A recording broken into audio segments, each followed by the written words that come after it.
কলকাতা শহরের আর ৫টি ব্যস্ততম জায়গার মধ্যে একটি অন্যতম ব্যস্ততম জায়গা হচ্ছে রবীন্দ্র সরোবরের লেক, যেখানে কিনা সারা শহর থেকে অসংখ্য মানুষ আসে তাদের ফটোগ্রাফি শ্যুটের জন্য, বা হতে পারে কোনো ওয়েডিং সিজনে তাদের নতুন কোনো আইডিয়ার জন্য, যেখানকার প্রাকৃতিক পরিবেশ এবং চারপাশ যেন তোমার মনোমুগ্ধ করবেন।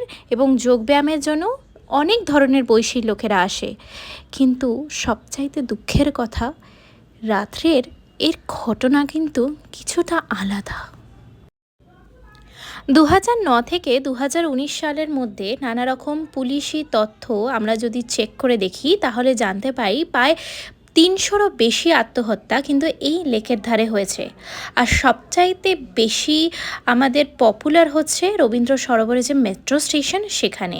এবং শোনা যায় যে রাত্রেবেলা শেষ ট্রেনে নাকি কাউকে অদ্ভুতভাবে সেই স্টেশন চত্বরে দেখা যায়।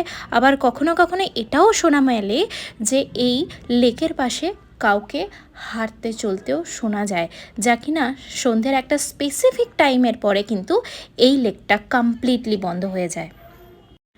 স্থানীয়দের মধ্যে শোনা যায় যে এই মেট্রো স্টেশন এবং এই পার্ক জুড়ে রয়েছে নানা ধরনের মন্তব্য, কিন্তু সবটাই কি ফেলে দেওয়া যায়?